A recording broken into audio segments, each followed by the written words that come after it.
بسم اللہ الرحمن الرحیم۔ ایک باپ نے اپنے بیٹے سے کہا کہ اپنی بیوی کو طلاق دے دو۔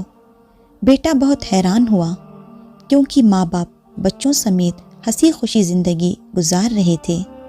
بیوی میاں کی خدمت کرتی، ہر حالت میں صبر و شکر سے رہتی، لیکن والد پزید تھے بیوی کو طلاق دو، اور دلیل یہ دیتے کہ ابراہیم علیہ السلام نے اپنے بیٹے کو طلاق دینے کا کہا تو ان کے بیٹے نے طلاق دے دیا۔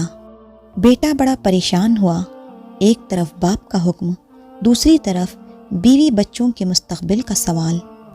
اگر باپ کا حکم مانتا تو بچوں کا مستقبل تباہ ہو جائے گا، اور اگر حکم کے خلاف کرتا ہے تو اللہ ناراض ہو جاتا ہے۔ بیٹے نے یہ سن رکھا تھا کہ مفتی صاحب کے پاس ہر مسئلے کا حل موجود رہتا ہے۔ اس نے سوچا موقع اچھا ہے، چلو اس بات کو آزماتے ہیں۔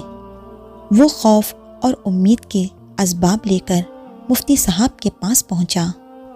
مفتی صاحب نے نوجوان کو گھبرایا ہوا دیکھ کر پوچھا، کیا بات ہے؟ آپ کچھ پریشان نظر آ رہے ہیں۔ نوجوان کو ان کے لہجے میں ہمدردی نظر آ رہی تھی۔ نوجوان نے سارا مسئلہ مفتی صاحب کو بیان کیا۔ سارا مسئلہ سن کر مفتی صاحب نے کہا، کچھ اور کہنا چاہیں گے؟ نوجوان بولا، ہاں، ایک اہم بات یاد آئی۔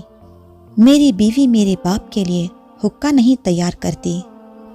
اب آپ بتائیے میرے لیے کیا حکم ہے؟